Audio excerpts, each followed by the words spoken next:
اعوذ باللہ من الشیطان الرجیم بسم اللہ الرحمن الرحیم اوستسقل عطف علی قولہ تعذرا ای تقدیر الاعراب فی ما تعذر او فی الاسم الذی استسقل ظہور الاعراب فی لفظہ۔ اس عبارت کے ذریعے مصنف علیہ رحمٰ نے فرمایا نا اوستسقل، تو شارح علیہ رحمٰ نے استسقل کا عطف جو ہے نا یہ بتایا ہے کہ اس کا عطف تعذرا پر ہے، ٹھیک ہے جی۔ اور آگے پھر فرمایا اے تقدیر الاعراب فی ما تعذر سے شارح علیہ رحمٰ نے ساری عبارت لوٹائی ہے کہ اعراب تقدیری اسم معرب میں ہوتا ہے، اس اسم معرب میں ہوتا ہے کہ جس کے لفظ میں ظہور اعراب ممتنع ہو، یا اس اسم معرب میں ہوتا ہے کہ جس کے تلفظ میں ظہور اعراب ثقیل ہو۔ یعنی دو چیزیں بتائیں۔ پہلی بات تو یہ کہ اس جس اسم معرب پر اعراب لفظی ہو متعذر ہو، ٹھیک ہے جی۔ اور دوسری بات یہ اس پر اعراب تقدیری ہوتا ہے، اور دوسری بات یہ کہ وہ اسم معرب کے جس میں ظہور اعراب جو ہے نا کیا وہ ثقیل ہو، تو اس میں بھی جو ہے نا اعراب تقدیری ہوتا ہے۔ یہ دو چیزیں بیان کی۔ اب یہاں سے آپ دیکھیں عبارت ہے وَذَلِكَ إِذَا كَانَ مَحَلُّ الْإِعْرَابِ قَابِلًا لِلْحَرْكَةِ الْإِعْرَابِيَّةِ سے شارح علیہ رحمہ یہ بیان کرنا چاہتے ہیں کہ ظہور اعراب زبان پر ثقیل کب ہوتا ہے۔ تو شارح فرماتے ہیں کہ ظہور اعراب زبان پر ثقیل اس وقت ہوتا ہے کہ جب محل اعراب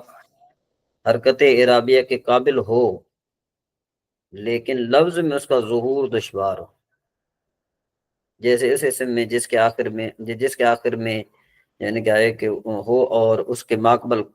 ماقبل کیا ہو کسرہ ہو، ٹھیک ہے نا۔ یعنی جس کے آخر میں کیا ہو، یعنی ایسے اسم کے آخر میں آئے جس کے ماقبل میں کسرہ ہو، جیسے دیکھو قاضی، تو قاضی میں یا پر ضمہ اور کسرہ کا ظہور حالت رفع و جر میں دشوار ہے،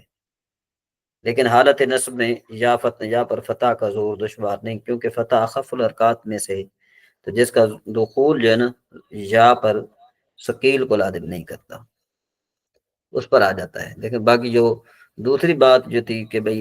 رفع اور ضمہ یہ جو ہے نا کیا ہے کہ یہ دشوار تھے۔ کما فی اسم الذی سے شارح علیہ رحمہ ایک اعتراض کا جواب دینا چاہتے ہیں۔ اعتراض یہ ہے کہ جس اسم معرب میں اعراب ثقیل ہوتا ہے اس کی مثال ماتن نے کقادن دی ہے، یہ دی ہے کقادن، ٹھیک ہے جی۔ کیا دی ہے؟ کقادن دی ہے، جس میں کاف مثل کے معنی میں ہے۔ اس کا مطلب یہ ہوا کہ جس اسم معرب میں اعراب ثقیل ہوتا ہے نا وہ قادن کے مثل ہے، خود قادی نہیں ہے۔ اس کا ہم جواب پہلے بھی دے چکے ہیں۔ اس کا جواب یہ ہے کہ لفظ مثل کی اضافت سے مقصود ہے قاعدہ کلیہ کی طرف اشارہ کرنا ہے، اور وہ قاعدہ کلیہ یہ ہے کہ جس اسم کے آخر میں یا ہو اور اس کا ماقبل مکسور ہو، آگے عام ہے کہ وہ یا محذوف ہو جیسے ارتقاء ساکن کی وجہ سے قاضی، یا محذوف نہ ہو جیسے قاضی، اور اس میں اعراب ہوتا ہے۔ اب اس قاعدے کے تحت خود قادن بھی آ گیا ہے، کیوں؟ کیونکہ آخر میں بھی یا ہے اور اس کا ماقبل مکسور ہے۔ اس کے بعد پھر ماتن نے فرمایا رفع جرن فی رفع الولد، ٹھیک ہے۔ آگے جو شارح نے فرمایا، شارح یہاں یہ فرمانا چاہتے ہیں کہ رفعا و جرن یہ منصوب ہیں ظرفیت کی بنا پر، یعنی یہ مفعول فی ہے۔ قادن کے مثل کا اعراب یعنی کیا ہے کہ قادن کے مثل کا اعراب جو ہے نا حالت رفعی اور جری میں تقدیری ہوتا ہے اور حالت نصبی میں تقدیری نہیں ہوتا، کیوں کہ ضمہ اور کسرہ یا پر ثقیل سمجھے جاتے ہیں، لیکن فتح یا پر جو ہے نا کیا کہ ثقیل فتح جو ہے نا یا پر ثقیل نہیں سمجھی جاتی۔ تو عطف علی قولہ کا قادن سے شارح علیہ رحمہ ایک اعتراض کا جواب دینا چاہتے ہیں۔ وہ جواب یہ ہے، اعتراض یہ ہے کہ لفظ نحو کا ذکر یہاں پر ابس ہے، یہ جو نحو کا فرمایا نا، نحو یہ نحو کا ذکر جو ہے نا یہ ابس ہے۔ کیوں کہ نحو مسلمیہ کا عطف قادن پر ہے، اور قادن پر جو کاف ہے، کاف جارہ جو داخل ہے نا، کاف جو ہے نا یہ دارہ داخل ہے، اور یہ معطوف علیہ اور معطوف ہیں، اور قاعدہ یہ ہے کہ معطوف علیہ اور معطوف کا حکم ایک ہوتا ہے، تو لہذا نحو مسلمیہ پر بھی کاف جارہ داخل ہوگا، اور عبارت یوں بنے گی کا نحو مسلمیہ۔ تو اس کا جواب یہ ہے کہ بھئی دیکھیں، نحو مسلمیہ کا عطف قادن پر نہیں ہے صرف، بلکہ کا قادن کے مجموعہ پر ہے، اور اس صورت میں یہ کاف کا مدخول نہیں ہوگا، یہ کیا ہوگا، یہ کاف کا اس صورت میں جو ہے نا کیا ہے کہ یہ کس پر ہے، کا قادن کے مجموعہ پر ہے، ٹھیک ہے، اس صورت میں یہ کاف کا مدخول نہیں ہوگا، اور لفظ نحو کا ذکر بھی عبث و فضول نہیں ہوگا، اور نیز یہاں سے شار ہندی کا جو ہے نا وہ رد بھی ہو گیا، کہ اس نے کہا ہے کہ نحو مسلم یہ کہ عطف قادن پر ہے۔ بات سمجھ میں آ رہی ہے نا؟ تو یہاں سے جو ہے نا کیا ہے کہ اس کا یہ یہاں پر جو ہے نا یہ ہدف کا حد کر دیا۔ اس کے بعد پھر وہ یعنی تقدیر الاعراب للاستقال، شارح علیہ رحمہ دو اعتراضوں کا جواب دینا چاہتے ہیں۔ پہلا اعتراض یہ ہے کہ مسلمیہ کے ساتھ لفظ نحو کا ذکر فضول ہے، کیوں کہ تمثیل کے لیے تو قادن کا کافی کافی ہے، اور ایسا کرنے سے اختصار بھی ہو جاتا اور متنوں میں اختصار ہوتا ہے۔ نمبر دو اعتراض یہ ہے کہ ماقبل میں اعراب متعذر کی دو مثالیں بیان کی گئی ہیں، اور دونوں اعراب الحرکت کی ہیں، جبکہ یہاں اعراب ثقیل کی بھی دو مثالیں بیان کی گئی ہیں، لیکن ان میں سے ایک اعراب بالحرف کی اور دوسری اعراب بالحرکت کی، ایسا کیوں ہے؟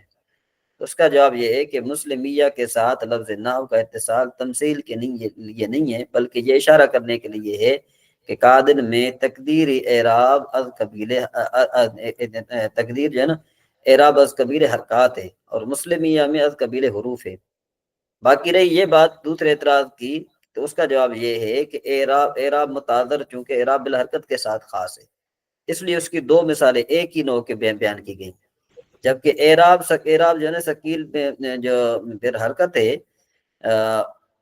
اعراب بالحرکت کے علاوہ اعراب بالحرف میں بھی جو ہے نا کیا ہے کہ یہ پایا جاتا ہے،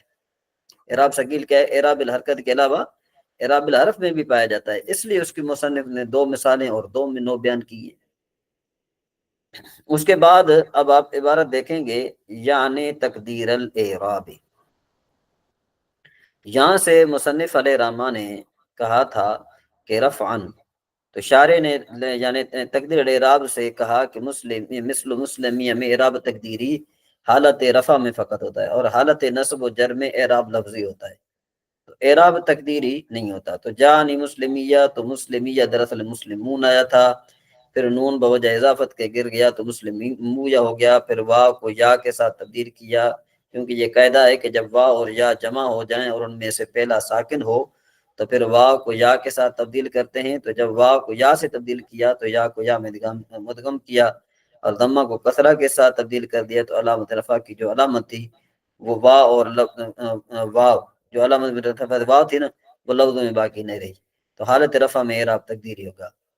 برخلاف حالت نصب و جر کے کہ ان دونوں حالتوں میں اعراب لفظی ہوتا ہے، کیونکہ یا باقی رہتی ہے، بس اتنا جو ہے نا کیا ہے کہ ہو جاتا ہے کہ یا مدغم ہو جاتی ہے، لیکن ادغام یا کو حقیقت سے تو نہیں نکال سکتا، ادغام جب یا کو حقیقت سے نہیں نکال سکتا تو لہذا کوئی خرابی لازم نہیں آئی، مانا کرے۔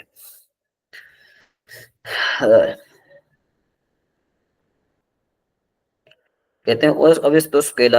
اس کا عطف ہے علاقہ تعذر پر، یعنی تقدیر الاعراب فی ما تعذر او فی الاسم الذی، اس اسم میں ہوتا ہے جس میں جو ہے نا ظہور اعراب ثقیل ہو لفظوں میں، اور یہ جب کہ محل اعراب ہو، اعراب کا محل ہو حرکت کے یعنی قبول کرنے کے لیے، لیکن ہو اس کا ظہور لفظ میں ثقیل زبان پر، جس طرح کے اس اسم میں جس کے آخر میں یا اس کا مقبل مکسور ہو، اب چاہے وہ محذوف ہو التقاء ساکنین کی وجہ سے جیسے قادن، یا غیر معذوف جیسے قاضی، رفعن و جرن یعنی حالت رفع اور جری میں، نہ کہ حالت نصبی میں، کیونکہ ضمہ اور یعنی کسرے کا استثقال یعنی جا پر ہوتا ہے، فتح میں نہیں ہوتا، نہ وہ مسلمیہ عطف ہے قول کا قادن پر، یعنی اعراب کا تقدیر یعنی استثقال کے لیے ہوگا یہ اعراب حرکت کے ساتھ، اور ہوگا یہ اعراب حرف کے ساتھ جیسے مسلمیہ، بخلاف اعراب کی تقدیر کے متعادل ان کیونکہ وہ مختصر اعراب حرکت کے ساتھ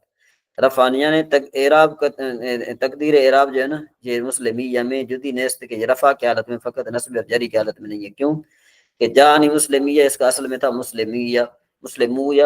پھر نون ساکن نون جو ہے ساکت ہو گیا اضافت کی وجہ سے تو جمع ہو گئے واو اور یا ٹھیک ہے جی ان میں سے واو جو ان میں ساکن تھا تو ان کو یا سے بدلا واو کو یا سے بدلا یا کو یا میں ادغام کیا اور یا کے ماقبل کو کثرے سے بدلا تو نہیں رہی علامت رفع کیونکہ وہ واو جو لفظ میں تو ہو گیا یہ اعراب حالت تقدیری برخلاف کہ اس کے نصبی اور جری کی حالت میں کیونکہ ادغام جو نہیں نکالتا یا کو اس کی اکثر سے تو یا مدغم بھی جو ہے یا ہے وقد یکون الاعراب یہاں سے انشاءاللہ تبارک و تعالی ہم آپ کی خدمت میں تو سبق پیش کریں گے اس وقت تک اب اللہ تبارک و تعالی ہمارا حامی و ناصر ہو اگر آپ کو کوئی بات سمجھ میں نہ آئی ہو تو آپ کمنٹ وغیرہ کر کے پوچھ سکتے ہیں اللہ تبارک و تعالی ہم سب کو علم دین کی سمجھنے کی توفیق عطا فرمائے